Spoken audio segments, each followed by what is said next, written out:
बुलेटिनमध्ये top 9 घडामोडींचा आढावा घ्यायचा आहे। सुरुवात करूयात नसरापूर प्रकरणाच्या टॉप 9 घडामोडींनी। नसरापूर प्रकरणातील आरोपीला कोण काय म्हणेल याचा विचार न करता हाल करत संपवावं, राज ठाकरेंची संतप्त प्रतिक्रिया।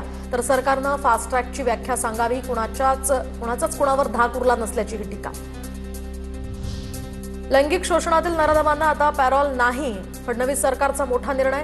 तर नसरापूर घटनेसंदर्भात मंत्रिमंडळ बैठकीत त्याचे पडसाद, महिला सुरक्षेसाठी कडक कायदा करण्याचीही तयारी।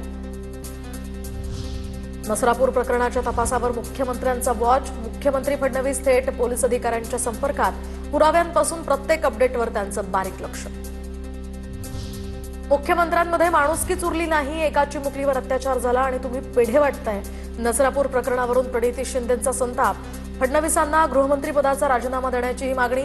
तर प्रणिती शिंदेंनी प्रत्येक घटना राजकीय दृष्टीने पाहू नये, नसरापूर घटनेसंदर्भात कारवाईसाठी सरकार प्रयत्नशील, मंत्री गिरीश महाजनांचं उत्तर। तुम्ही पेढे वाटले, जल्लोष साजरा केला, उद्घाटनाचे कार्यक्रम घेतले, काही माणुसकीच राहिली नाहीये ह्या महाराष्ट्राच्या मुख्यमंत्र्यांमध्ये, असं मला कुठेतरी वाटतंय।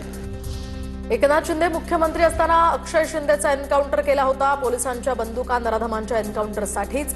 नसरापूर प्रकरणावरून खासदार ज्योती वाघमारे आक्रमक, तर जिल्हाधिकारी कार्यालयाबाहेर आंदोलन करत निषेध।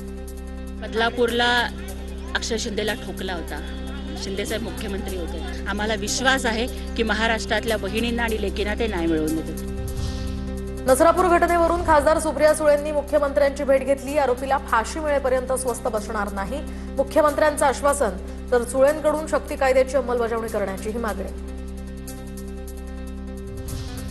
नसरापूर प्रकरणातील आरोपीचं वकीलपत्र न घेण्याचा निर्णय, भोरमधील वकिलांच्या बार असोसिएशनचा हा निर्णय। भोर पुणे बार असोसिएशनचे वकील आरोपीचं वकीलपत्र स्वीकारणार नाही, भोर वकील संघटनेचे अध्यक्ष दत्तात्रय उरुणकर यांची ही माहिती।